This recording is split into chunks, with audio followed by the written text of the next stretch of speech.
El próximo 15 de abril del presente año, como ustedes saben, se llevará a cabo una consulta en Guatemala. ¿Qué habrá que definir? Bueno, si ustedes quieren que Guatemala lleve el caso de Belice, así lo vamos a denominar, a la Corte Internacional, o por el contrario, prefiere que no. ¿Qué aspectos tiene usted que valorar? Eso vamos a intentar aclarárselo. ¿Qué costo va a sufrir el Estado? O por el contrario, ¿qué ventajas va a tener en el futuro? También vamos a intentar aclarárselo. Y muchos aspectos que seguramente usted se pregunta, ¿todo esto para qué sirve? Bueno, vamos a ver si somos capaces de contestar a esas cuestiones que ahora le surgen. Vamos a hablar con dos personas, yo creo que son las dos personas que más pueden saber de esto, no porque hayan estudiado el tema tan profundamente como otras, sino porque han pasado por una serie de posiciones que las hacen enteradas, porque han sufrido en cuerpo propio todo el proceso de Belice, de una manera general, prácticamente pues desde hace muchos años.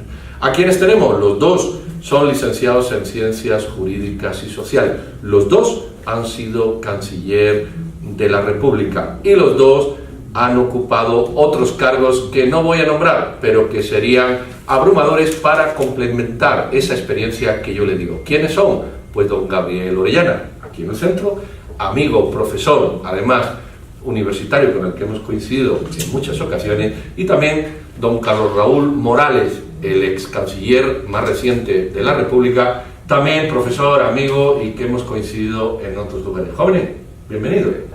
¿Dispuestos a aclarar esto? Bueno, vamos a empezar entonces. 3 minutos. Gabriel, ¿por qué sí o por qué no el referéndum? Yo lo pondría de esta manera. Si tengo un inmueble, pensemos una finca, y uno de sus límites con el vecino es incierto, esa finca no vale lo que podría costar si tuviera perfectamente bien delimitados sus linderos. Hay un dicho inglés que a mí me gusta repetirlo mucho, pero los buenos linderos hacen buenos vecinos. En un momento dado, ¿quién pierde?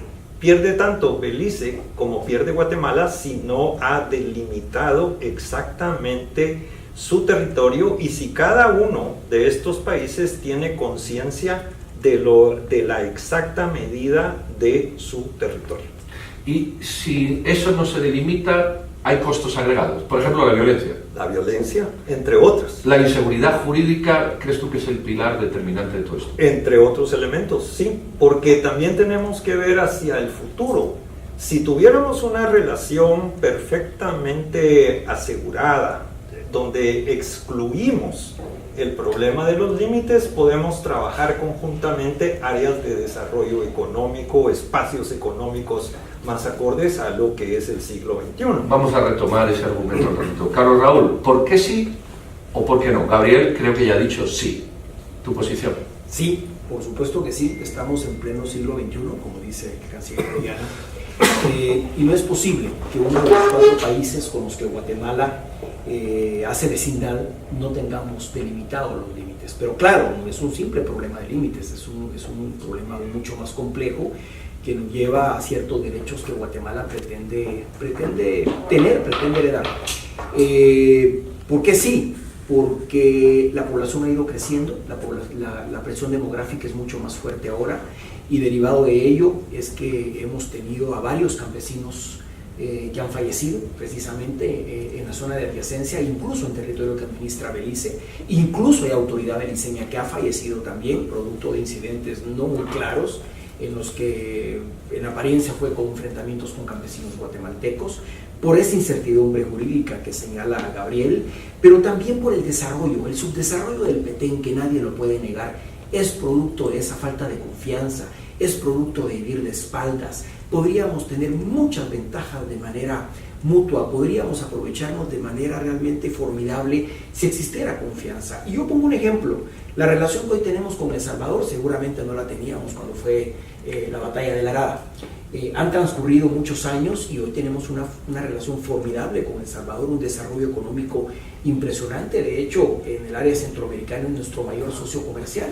Y con Belice tenemos grandes oportunidades, pero no las vamos a poder desarrollar si no finalizamos este decreto. Mucha gente piensa, bueno, desde esa perspectiva ya me convencieron, merece la pena porque, Gabriel, y tú habéis insistido en lo mismo, la delimitación clara y precisa sabe hasta dónde llegas tú y dónde empieza el otro y a partir de ahí podemos hablar. El dinero, esto va a costar 300 millones. Puede que no sea lo más importante, pero en un momento político en el que el presupuesto está estirado del año anterior, es decir, se ha hecho extensivo. Hay mucha gente que dice, bueno, nos quejamos de hambre, nos quejamos de salud y vamos a gastar. ¿Hay reversión de esto? ¿Podemos ver esto más como una inversión que como un gasto? ¿O cómo lo ves, Gabriel? Yo lo vería como una inversión si tomamos en cuenta que desde la época de la colonia, la geopolítica nos ha enseñado que Guatemala, El Salvador, Honduras y Belice forman el triángulo norte de la América Central. Somos una unidad territorial, querramos o no querramos, y un espacio económico que tiene un enorme potencial. Como lo decía muy bien Carlos Raúl hace un momento, la relación con El Salvador ha funcionado de manera excelente y ese desarrollo de esa relación puede extrapolarse aún más en función de la mejora y del rendimiento económico. Pero agreguémosle todavía un componente adicional, el componente geopolítico, que significa la seguridad, porque venimos a ser prácticamente la frontera casi más cercana a Estados Unidos, dependiendo de las relaciones con México. Ojalá no nos pongan un muro, pero de todos modos tenemos digamos, una frontera que tiene enorme potencial hacia la expansión de ese espacio económico. Sin dar ideas como la del muro, ¿tú cómo ves, Carlos Raúl? ¿O cómo explicarías a alguien que diga, bueno, yo gastar 300 millones en estos momentos, tengo un problema moral, vamos a decirlo así, disolvámoslo? Guatemala es un país con muchas precariedades.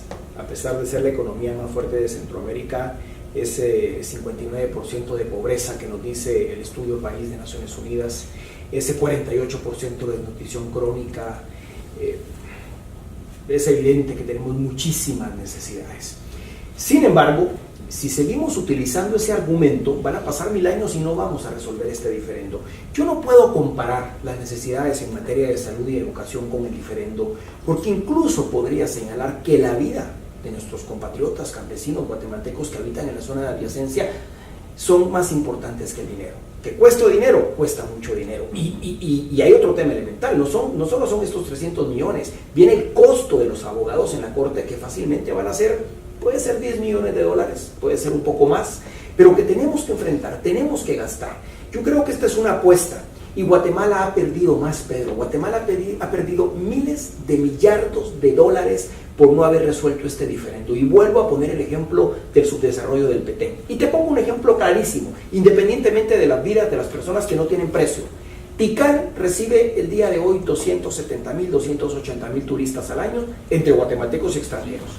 A menos de 200 kilómetros está el Arrecife, el territorio que Belice administra actualmente, que recibe más de 2 millones de turistas al año. ¿Cómo no hemos sido capaces de traer un 20%, un 30% que venga a conocer la maravilla que es Tikal y todo el mundo maya? Te tengo la respuesta: por desconfianza, porque vivimos de espalda, porque vivimos peleando. De nuevo, tenemos que resolver el diferendo, que no es un simple diferendo fronterizo, sino que es un diferendo territorial, insular y marítimo, para generar esa confianza. Y te voy a decir algo, el día después de la sentencia no va a haber confianza, van a ser nuestros hijos. Los 20, 30 años cambian la historia. Hay que construirla. Yo creo que podemos retomar esto, Gabriel. Áreas que se pueden promover.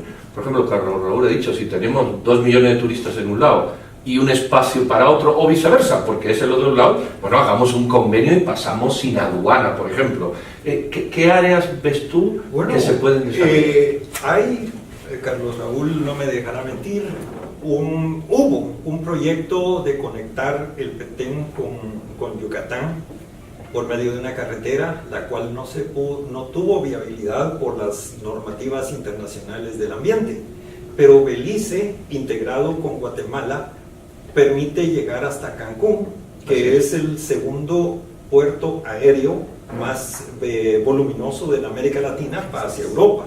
O sea, es la ventana para exportar flores, cualquier producto perecedero, sin la necesidad de atravesar el Golfo y con los costos inherentes a un transporte más eficiente y más reducido. Por supuesto, esto implicaría que Belice tendrá que en su momento certificar su territorio como IRSA y obtener las licencias sanitarias estadounidenses. Pero eso sería una ventaja también para ellos. Exactamente, o sea, el punto es que si queremos construir un futuro mejor entre Belice y Guatemala, y no se diga Honduras y El Salvador, lo tenemos a la vista. Tú has dicho otra cosa interesante, Carlos Raúl, que esto no es un diferendo terrestre, es marítimo, es aéreo, ¿verdad?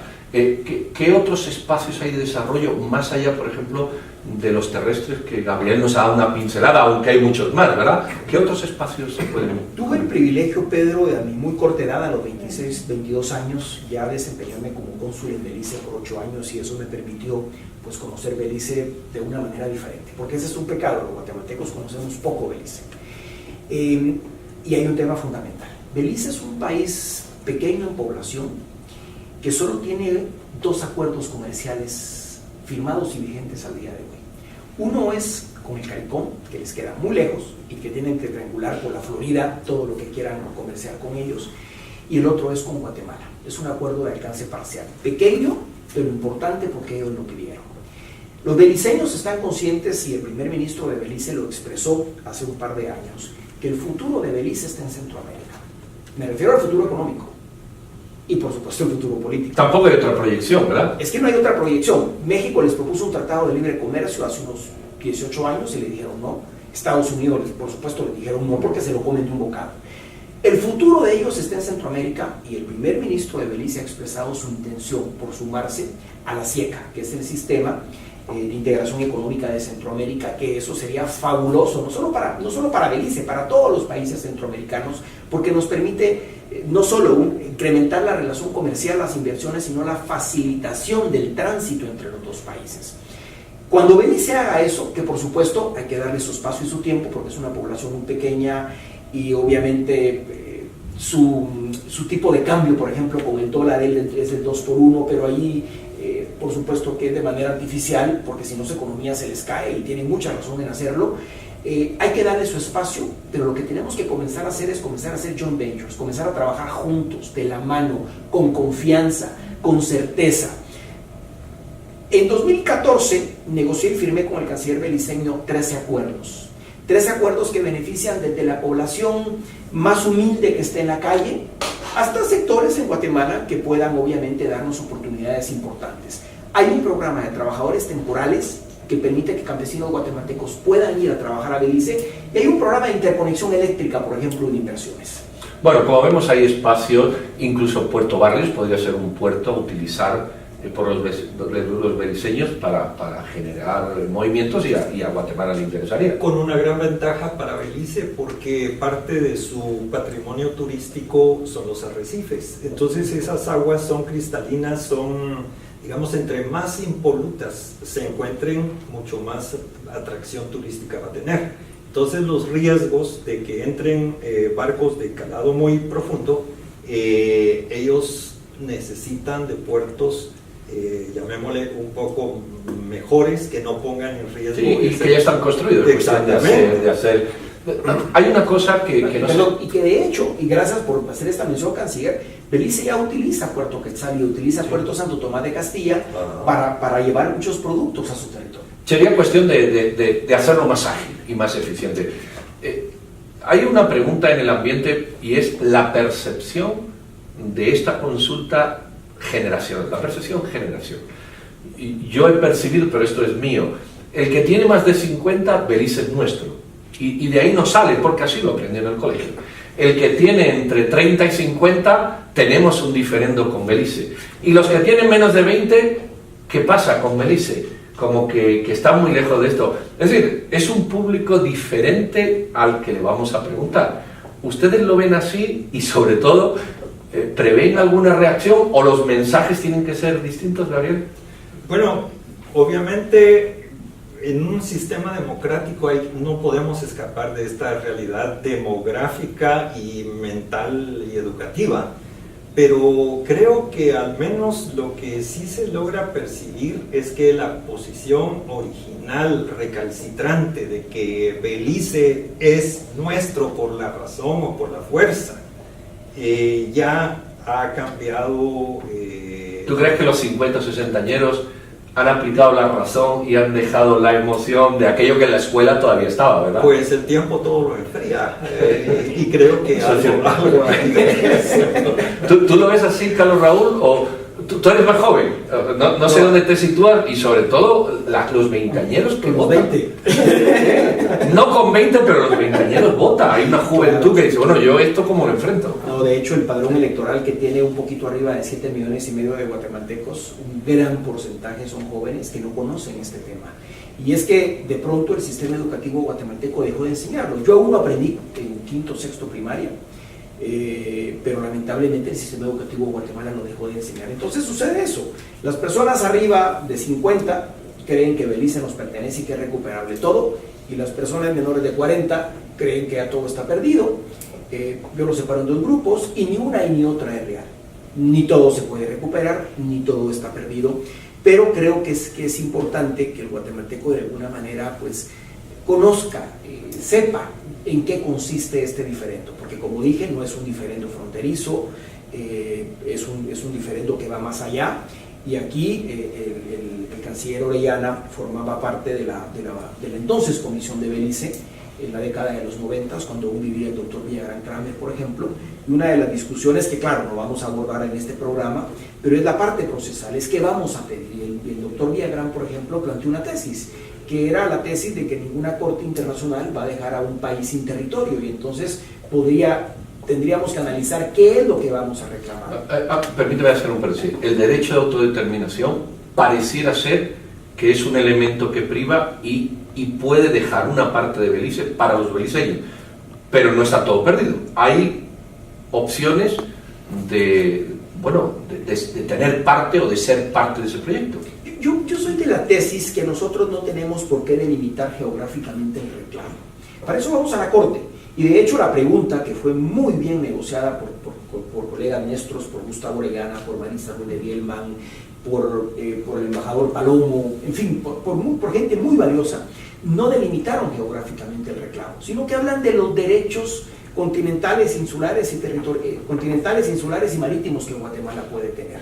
Creo que a eso vamos a la Corte, y va a tener que ser la Corte la que dirima en todo caso y la que decida si Guatemala tiene derechos que en el peor de los casos serán de carácter económico. Y tiene esta pregunta además un fundamento constitucional, porque el artículo 19 transitorio de nuestra Constitución habla precisamente de cualquier arreglo sobre los derechos de Guatemala. Ya dejó la tradición que arrancó en la Constitución del 46, de que decía Belice es territorio de Guatemala, con lo cual le ponía una camisa de fuerza y le impedía cualquier negociación sobre el particular, norma que se repitió en las constituyentes subsiguientes, hasta que en la actual, ya en un plano realista, político, se dice los derechos de Guatemala. ¿Cuáles pueden ser? Son los que están ante la Corte presentados. Yo voy a intentar resumir esto, porque aunque está perfectamente explicado,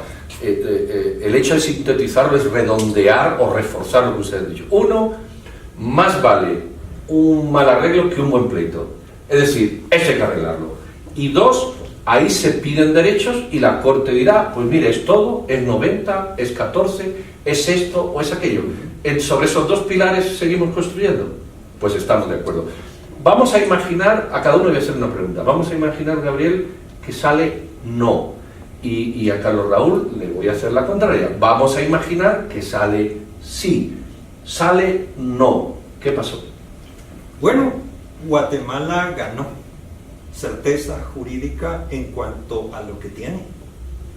No digo sale no en el referéndum, no en la consulta. Perdón. No queremos ir a la Corte Internacional. No. Ok, entonces estamos cometiendo un grave error.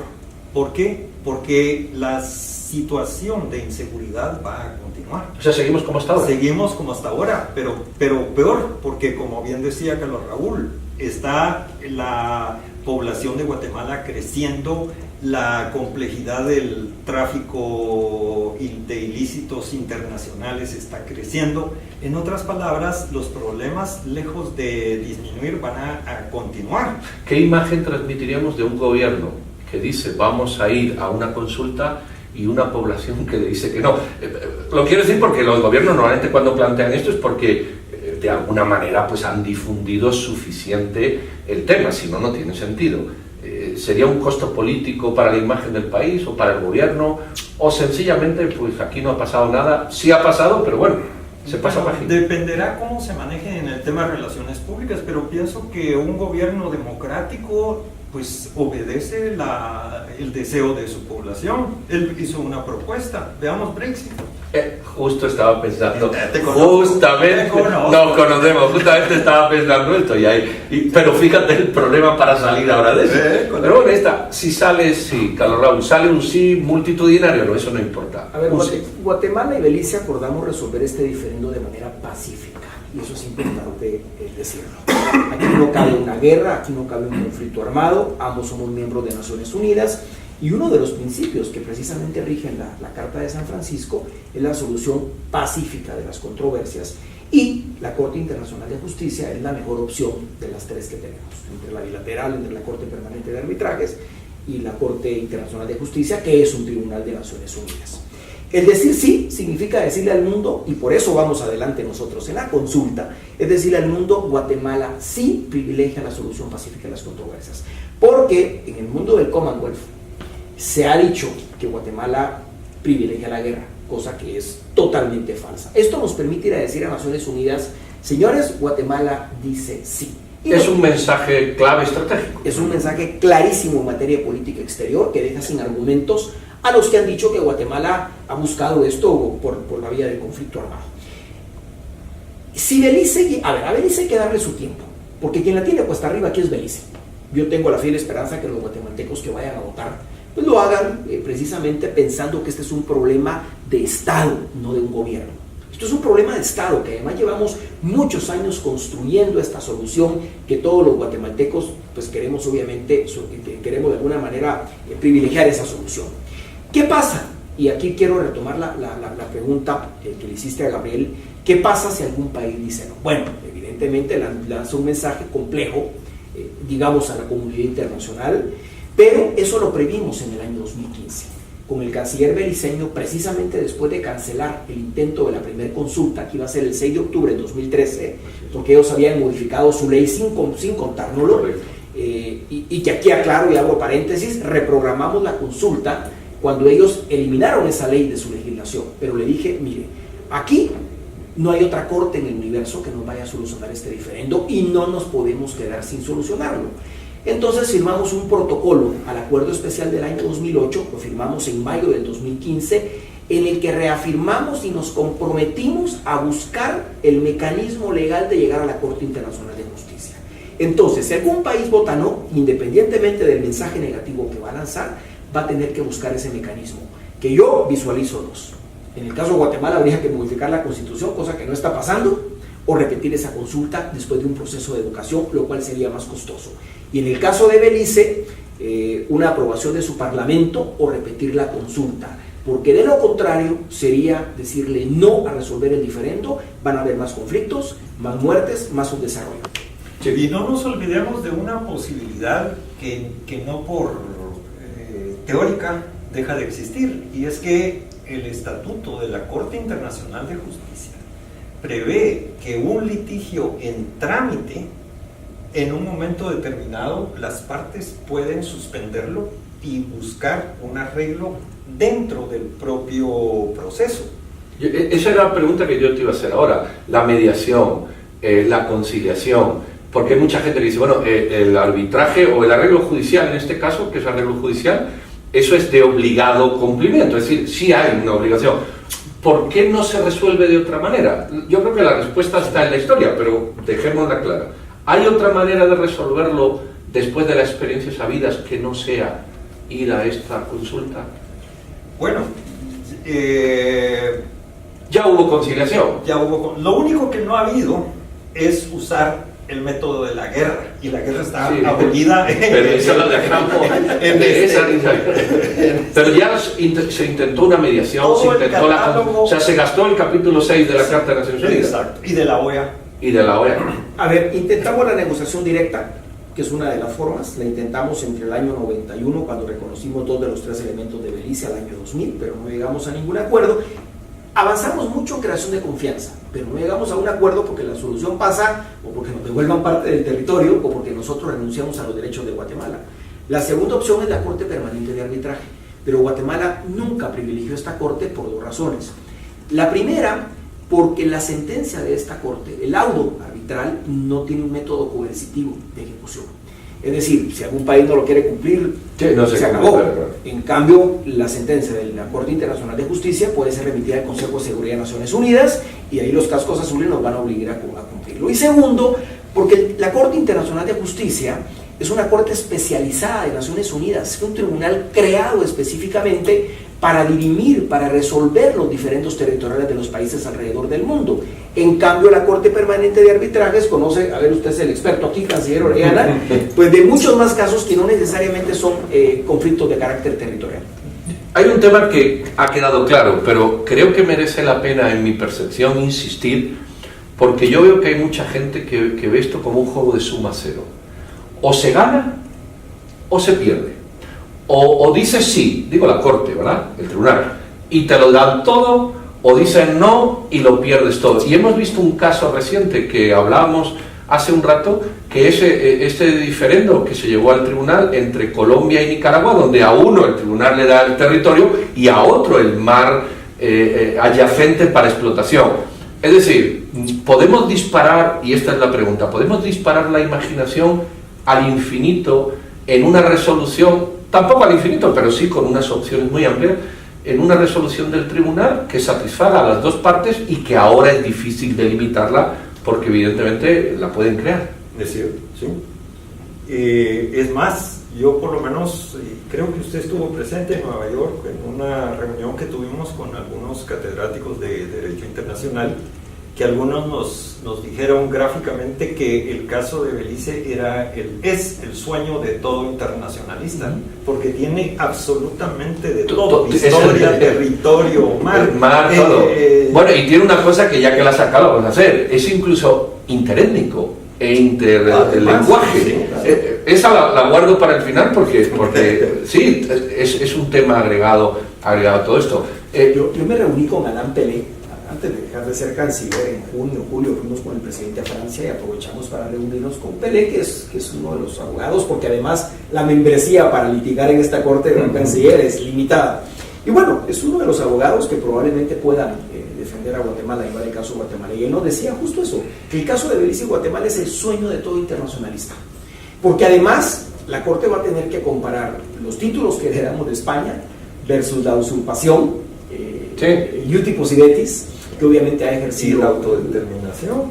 Habrá que llamar a John Eliot, el famoso historiador hispanista y anglófono, para que resuelva este problema.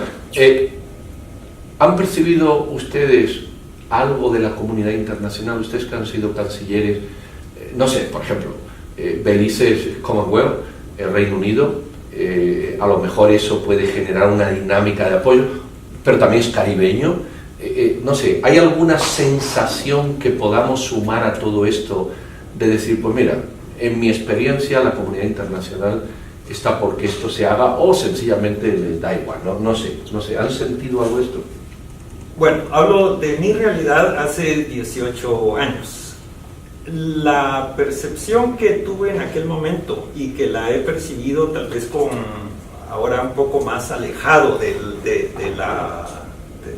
coto de toros, es que efectivamente la comunidad internacional valora mucho la paz. Y hay en este momento en el mundo ejemplos que son lo contrario. Siria, para no ir muy lejos.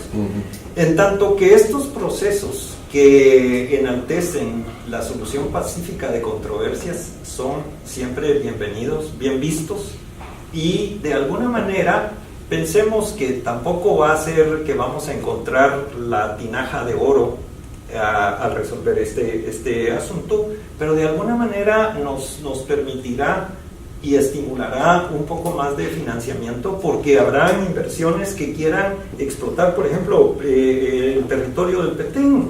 Sí, hoy día zonas ecológicas que se podrían visitar, el peligro de que no sepan dónde están. La pesca, solo los recursos geológicos de la zona son valiosísimos. ¿Tú lo has visto también así, Carlos? ¿No? A ver, canciller Orellana fue mi canciller hace 18 años, de verdad. Pasa el tiempo. Y claro, cada momento es diferente.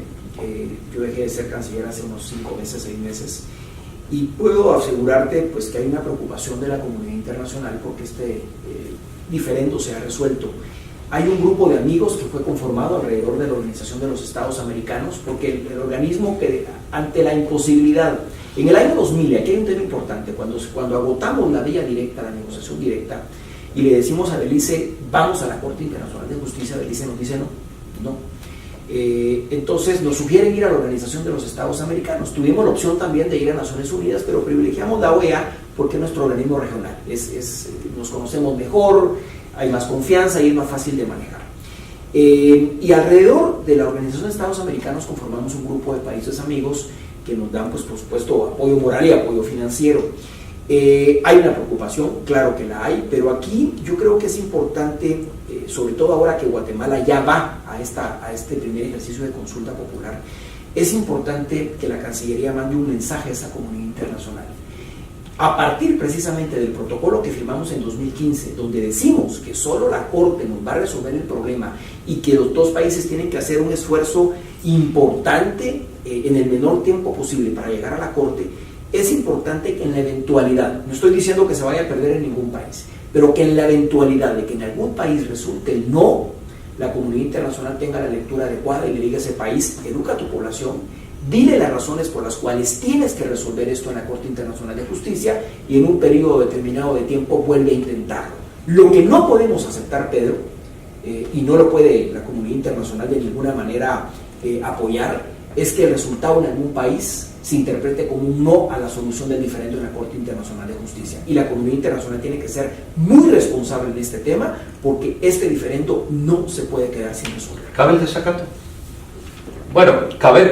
La pregunta ¿es opción el desacato in extremis o tiene sentido en el ambiente político que estamos hablando? Porque si vamos al referendo y sale un sí, ¿qué sentido tiene el desacato? Pero ¿lo excluimos ya o hay algún análisis? Yo diría que sería el peor error pensar en un desacato, especialmente por parte de Guatemala. ¿Por qué? Porque en primer lugar, desde el punto de vista interno, estaríamos violando la Constitución. Nosotros debemos buscar una solución, la encontramos, llegamos a la Corte emitió su sentencia y si esta fue desfavorable, bueno, tenemos que cumplirla. Estoy hablando en el caso extremo de que de 0 a 180 no nos dieron nada, lo cual lo veo yo un poco probable. Algo va a adjudicar a favor de Guatemala. Pero me pongo nada más, y con esto quiero ser muy breve, el ejemplo. Estados Unidos se ha dado el lujo de desacatar 3 órdenes de la Corte Internacional de Justicia en relación a la Convención de Relaciones Consulares. A los presos les negó el acceso a los cónsules. 3. Francia. La Corte le ordenó evitar o abstenerse de realizar una explosión nuclear en el Pacífico Sur. Y Francia, como respuesta, no concurrió a la Corte y posteriormente realizó 12 explosiones adicionales. Y eso que el idioma es el inglés. Exactamente. O sea que quedó claro. Y luego, el otro ejemplo digno de ponerlo en un marco, el desacato de los Estados Unidos con el caso de Nicaragua, cuando la Corte le ordenó abstenerse de tomar determinadas medidas. Es más, le obligó a pagar una indemnización a Nicaragua y sencillamente quiero poner nada más en este momento, Guatemala no tiene el potencial ni de Francia, ni de Estados Unidos, ni la calaña moral. Bueno, y en el siglo XXI, donde ya no existe el tema de la guerra o la lucha nuclear y estas cuestiones... Hay un elemento adicional. Francia y Estados Unidos forman parte del Consejo de Seguridad de Naciones Sí, Unidas, sí. pero además de manera permanente. Ah, y sí. ellos son 2 de los 5 países que tienen derecho al veto. Entonces, si, injusto o no, pero Esa es la realidad. el método coercitivo de la Corte es el Consejo de Seguridad, pero si un país lo veta y dice no, pues obviamente es totalmente injusto, pero la realidad es el diseño que hicimos de Naciones Unidas en 1945. Pero en el caso de Belice y Guatemala, pues somos 2 países que no somos miembros permanentes del Consejo de Seguridad de Naciones Unidas, y yo tampoco veo al Reino Unido en su momento o a Estados Unidos vetando en todo caso el cumplimiento de una Sí, vamos a descartarlo, pero habría que analizarlo.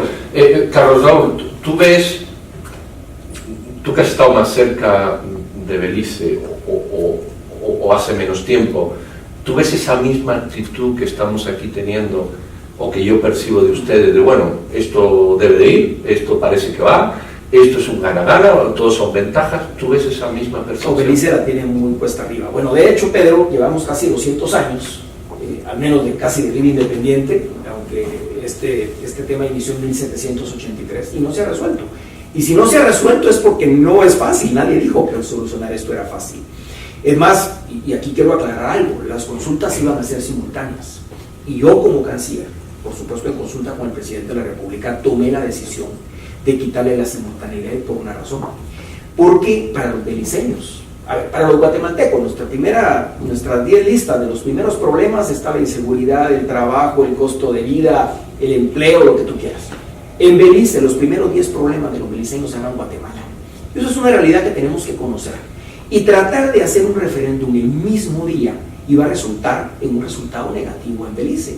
Además de que cada vez que se ha tratado de encontrar soluciones, nos aparecen incidentes en la zona de adyacencia donde guatemaltecos fallecen, que vienen a cambiar por completo el ánimo en la gente y que termina obviamente en resultados negativos.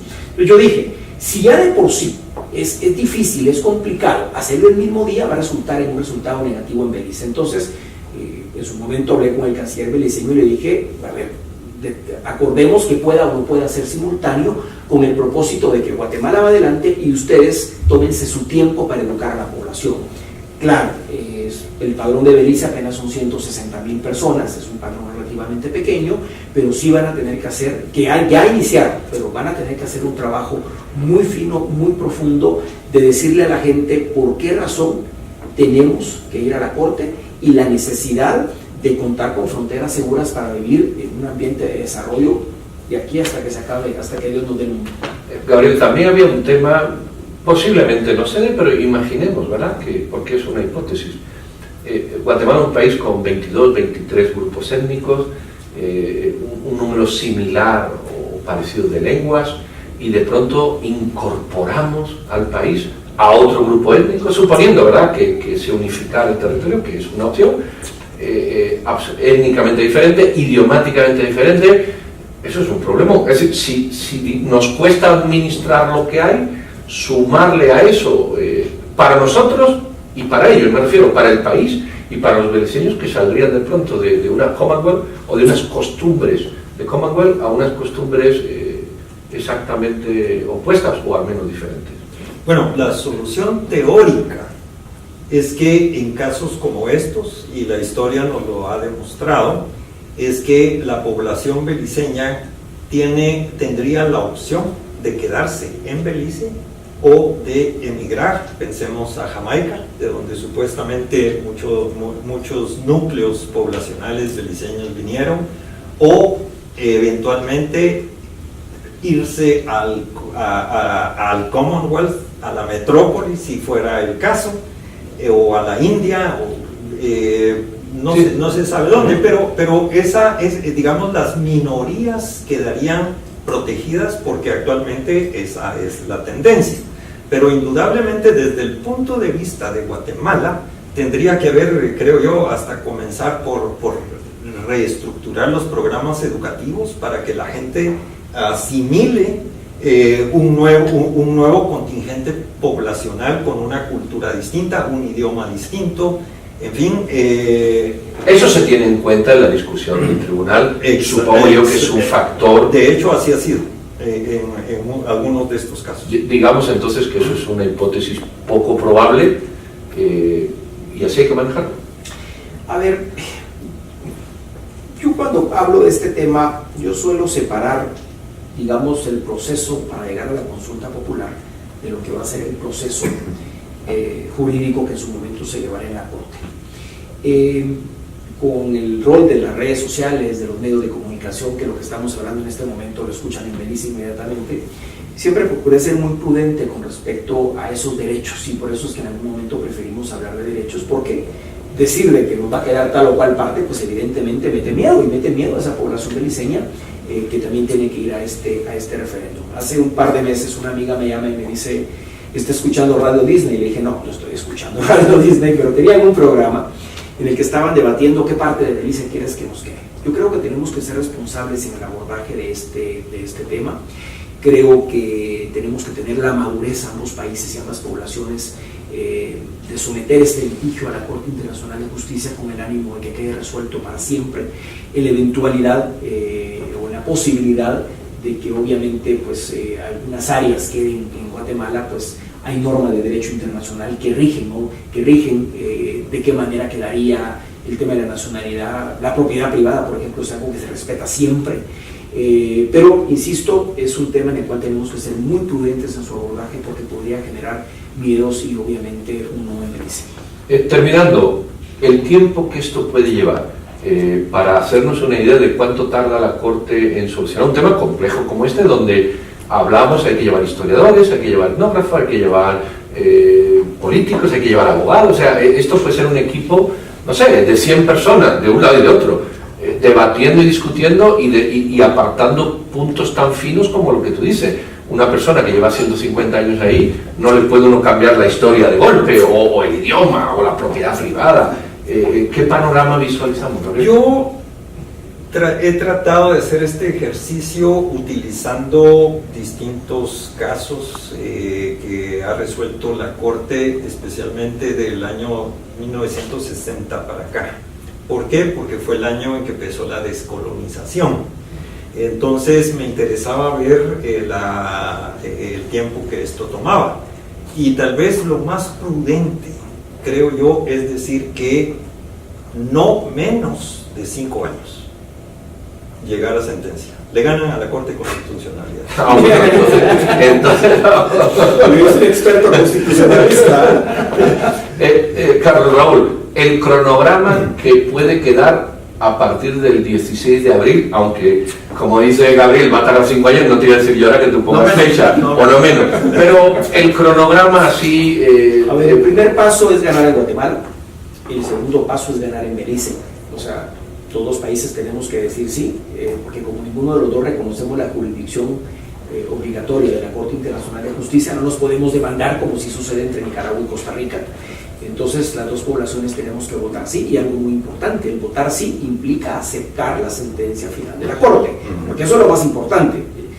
Por ahí había una tesis de que vamos a someter la sentencia final a referéndum. Es evidente que el que pierda pues va a decir no. O sea, si la solución es la solución definitiva es la Corte Internacional. Lo racional es aceptar la solución antes de que te dé la solución. Es que es la solución. Entonces, a partir de que Belice diga sí, ambos países le notificamos a la Corte, a la Secretaría de la Corte Internacional de Justicia, y a partir de esa notificación Guatemala va a tener un año, canciller, aquí el experto es él, en presentar la demanda, en presentar la memoria. A partir de ese momento, al igual que el canciller, yo coincido con él en que no van a ser menos de 5 años, y Alain Pelé nos decía que podrían ser 7, aunque la Corte últimamente ha estado fallando rápido, pero podrían ser entre 5 o 7 años. Si mal nos va, serían 10, pero no creo honestamente. De todas maneras, ustedes anímense que todos vamos a vivir para verlo. Esa es la noticia importante. El último minuto o minuto y medio, Gabriel, que es un mensaje para las personas que nos ven y nos oyen, pues de lo que tú quieras, desde animar al voto hasta desanimar al voto, hasta redondear alguna idea de las que hemos hablado que tú creas que merece la pena como colofón para quienes nos ven tomar la mejor decisión, teniendo en cuenta que nos pueden ver muchachos iba a decir de 15, pero esos no votan, pero sí jovencitos de 18 o no tan jovencitos pues de 70. ¿Cómo mandarías, qué proyectarías? La carta de la OEA tiene entre uno de sus principios que las controversias entre estados americanos, lo cual incluye a Guatemala y Belice, no deben permitir que sus controversias se prolonguen indefinidamente. Esta sabiduría que incluyó la Carta de la OEA en 1945, por ahí, recoge la problemática de América Latina desde que es independiente, desde 1810, 1821, porque todos estos conflictos de Eutipos y Deti o tantos otros que se han podido generar y los que puedan haber en el futuro, se reconoce que no conducen a nada bueno tener una situación de incertidumbre. Y por lo tanto, creo que Guatemala, si nosotros nos jactamos de ser un país civilizado, si somos un país que pretendemos salir del subdesarrollo, lo peor que podríamos hacer es tratar de mantenernos en una sombra de incertidumbre que, si no la aprovechamos el momento político hoy, posiblemente pasarán otros 100 años con el daño consiguiente, no solo para Belice, no solo para Guatemala, sino para toda la región, con el problema extra de poner en peligro la paz del área americana. Muy bien, Carlos Raúl. Escuché la semana anterior en un debate en el Congreso que algún representante dijo que querían promover la cancelación de esta consulta. Sería el peor error que puede cometer Guatemala. Ya vamos enfilados, estamos listos, con poca información, pero vamos, de alguna manera los guatemaltecos se han ido enterando en qué consiste este problema. Claro, el ideal es que quisiéramos estar enterados todos, los 7,5 millones de guatemaltecos que estamos en capacidad de votar, pero creo que los guatemaltecos tenemos que ser solidarios, tenemos que pensar en la población que habita en la zona de adyacencia, tenemos que pensar en ese subdesarrollo del Petén, tenemos que pensar que no podemos solucionar este diferendo por la vía del conflicto armado, tenemos que pensar que la solución de este diferendo solo nos puede traer prosperidad. Perdonen que lo ponga tan práctico, pero Guatemala ya perdió lo que tenía que perder. Cuando Guatemala en 1821 se independiza de España, ese territorio ya no lo ocupábamos. Así que ahora lo que tenemos es que ganar. Y los guatemaltecos no tenemos que ser pesimistas ni pensar en los 300 millones porque más hemos perdido. Y tenemos que ser solidarios con los campesinos que viven en la zona de adyacencia principalmente, que han perdido su vida a causa de este diferendo. Así que mi invitación, desinteresado, como un guatemalteco más, como un funcionario de Estado, es que asistamos, es que votamos sí, y por supuesto que veamos este asunto como un tema de Estado, no de un gobierno en particular.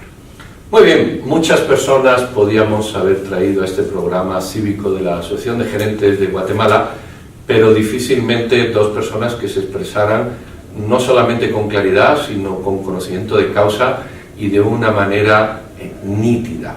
Usted puede hacer lo que quiera, porque esa es la grandeza de la democracia, votar sí o votar no, pero sí creo que tiene la obligación de informarse, y a eso creo que hemos contribuido hoy, de tomar la postura más racional al respecto, de pensar en las próximas generaciones, como decían nuestros contertulios. No es lo que ocurra ahora, es lo que queda por ocurrir, y si queremos salir del subdesarrollo, como decía Gabriel, o queremos visualizar las próximas generaciones, como también apuntaba Carlos Raúl, pues tome su propia decisión. Aquí han estado los mensajes. Le agradecemos muchísimo a Gabriel Orellana, Gabriel, muchísimas gracias, y a Carlos Raúl por sus exposiciones, y bueno, esperamos que hayan disfrutado esta charla, y lo mejor de todo, la pueden ver cuantas veces quieran e informarse para su voto racional.